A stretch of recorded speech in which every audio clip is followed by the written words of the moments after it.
नमस्कार दोस्तों। Trading view pine script के इस ट्यूटोरियल में आज हम लोग ये सीखने वाले हैं कि हमारे इंडिकेटर या स्ट्रैटेजी के अंदर एक वाटर मार्क कैसे क्रिएट करना है और उसे चार्ट पे कैसे छापना है। उसका एग्जांपल मैं आपको बता देता हूँ। मान लीजिए ये मेरा कोई इंडिकेटर है और मैंने यहाँ पे कुछ कुछ ड्रॉ किया है, मूविंग एवरेज वगैरह वगैरह बहुत सारी चीज़ें ड्रॉ की हैं।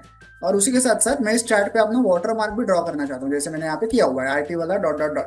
तो ये कैसे करना है, तो ये आज हम लोग सीखने वाले हैं, ताकि अगर मैं कोई अपनी इंडिकेटर की वीडियो पोस्ट करके कहीं अपलोड कर दूं और किसी ने उसको चोरी करके री अपलोड कर दिया, तो भाई पता तो चलना चाहिए कि ये मेरा वीडियो है। ये वाटरमार्क से पता चलेगा क्योंकि यहाँ पे मेरा नाम लिखा हुआ है।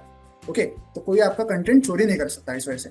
ओके, या फिर इस चार्ट की मुझे इमेज किसी को भेजनी है तो इस इमेज में मेरा नाम लिखा हुआ ही होगा हमेशा।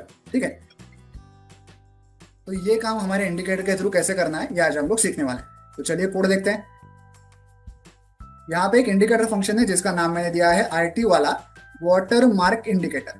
ठीक है, सबसे पहले जो टेक्स्ट लिखना है हमें वाटर मार्क के अंदर, उसके लिए मैंने एक इनपुट क्रिएट किया है। यहाँ पे इनपुट डॉट टेक्स्ट एरिया इस फंक्शन का मैंने यूज किया है। इसको टाइटल मैंने दिया है एंटर टेक्स्ट और इसकी डिफॉल्ट वैल्यू मैंने रखी है आईटी वाला ऐसे। आप चाहें तो इसकी वैल्यू चेंज कर सकते हैं। अब इस टेक्स्ट का कलर कैसे होना चाहिए उसके लिए यहाँ पे कलर का भी इनपुट दिया है। Okay, input dot colour function का यूज किया है, इसको टाइटल दिया है कलर। इसका डिफॉल्ट कलर मैंने ऐसा ब्लैकिश रखा है, थोड़ा सा फेंट ब्लैकिश। ठीक है, फिर ये वाटर मार्क कितना बड़ा होना चाहिए इसके लिए एक इनपुट है, इनपुट डॉट स्ट्रिंग फंक्शन का हमने यूज किया है। इसको टाइटल मैंने दिया है वाटर मार्क साइज। यहाँ पे मैंने डिफॉल्ट साइज रखी है ह्यूज। और कौन कौन से ऑप्शंस होते हैं देखिए, auto, tiny, small, normal, large, huge. Okay, इसमें से यूजर कुछ भी एक ऑप्शन चूज कर सकता है। अब जो भी ऑप्शन यूजर चूज करेगा उसके हिसाब से पाइन स्क्रिप्ट का जो भी करस्पॉन्डिंग वेरिएबल है उसको हमें पिक करना है। फॉर एग्जाम्पल, अगर यूजर ने ऑटो चूज किया तो हमें साइज डॉट ऑटो इस वेरिएबल का यूज करना है। टाइनी चूज किया तो साइज डॉट टाइनी इस वेरिएबल का यूज करना है। ऐसा पूरा साइज वाला लॉजिक हमने यहाँ पे लिखा हुआ है। तो हमें एट द एंड इस वाले वेरिएबल को यूज करना है, सिलेक्टेड टाइटल टेक्स्ट साइज, इसका यूज करना है। ठीक है, आगे बढ़ते हैं। अब ये जो वाटरमार्क आपको दिख रहा है ना, ये एक्चुअली एक टेबल है। ओके, एक टेबल है, इसके अंदर ये टेक्स्ट भरा हुआ है। तो हमें यहाँ पे एक टेबल क्रिएट करना है। देखिए, टेबल डॉट न्यू फंक्शन का मैंने यूज किया है, उसकी पोजीशन मैंने रखी है मिडल सेंटर। तो ये स्क्रीन के एकदम सेंटर में हमें दिखाई दे रहा है। इसके अंदर कितने कॉलम्स और रोज होंगे, एक कॉलम होगा और एक रो होगी, इससे ज्यादा की हमें जरूरत नहीं है। और ये है हमारे टेबल का नाम। अब सिंपली हम लोग क्या कर रहे हैं, टेबल में एक सेल क्रिएट कर रहे हैं। टेबल का नाम यहाँ पे मेंशन किया, कॉलम नंबर होगा 0, रो नंबर होगा 0, क्योंकि जो फर्स्ट कॉलम और फर्स्ट रो होता है उनका इंडेक्स नंबर हमेशा 0 होता है।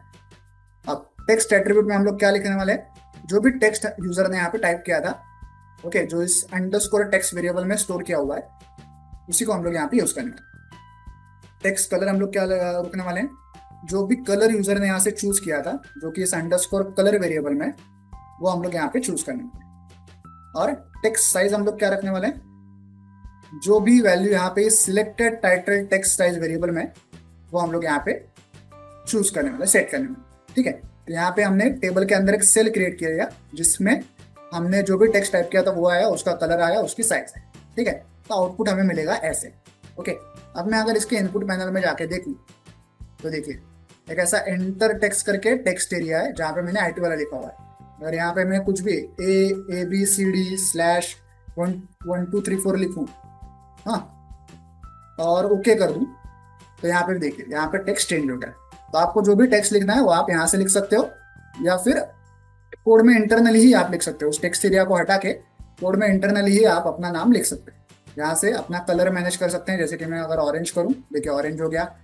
वाटरमार्क की साइज हमने ह्यूज रखी है फिलहाल, ऑटो कर दे तो छोटा हो गया, टाइनी कर दे तो और भी छोटा हो गया, लार्ज कर दे तो बड़ा हो गया, ह्यूज वाला जो है वो सबसे बड़ा होता है। ओके, तो यहाँ से आप पूरा इस वाटरमार्क टेक्स्ट का कॉन्फ़िगरेशन कर सकते हैं। ओके, और अगर मैं किसी भी चार्ट पे जाके देखूँ, फिलहाल मैं निफ्टी के डेली चार्ट में हूँ, 1 मिनट पे भी जाके देखूँ तब भी वहाँ पे मुझे ये दिखाई देगा। किसी और स्टॉक पे जाके देखूँ तो वहाँ पे भी मुझे ये दिखाई देगा। किसी भी चार्ट के किसी भी टाइम फ्रेम पे आपको ये दिखाई देगा। तो ये हो गया आपके स्टॉक का, आपके इंडिकेटर का वाटरमार्क। देखिए कैसे भी स्टॉक में आगे पीछे करूँ वो वाटरमार्क तो वहीं का वही रहेगा। ठीक है, तो आई होप आप पूरा कोड समझ गए होंगे। वीडियो में दिखाए गए इस कोड को डाउनलोड करने के लिंक मैंने वीडियो के नीचे डिस्क्रिप्शन बॉक्स में दे दिया, आप चाहें तो वहां से कोड डाउनलोड कर सकते हैं। वीडियो को एंड तक देखने के लिए धन्यवाद, थैंक यू।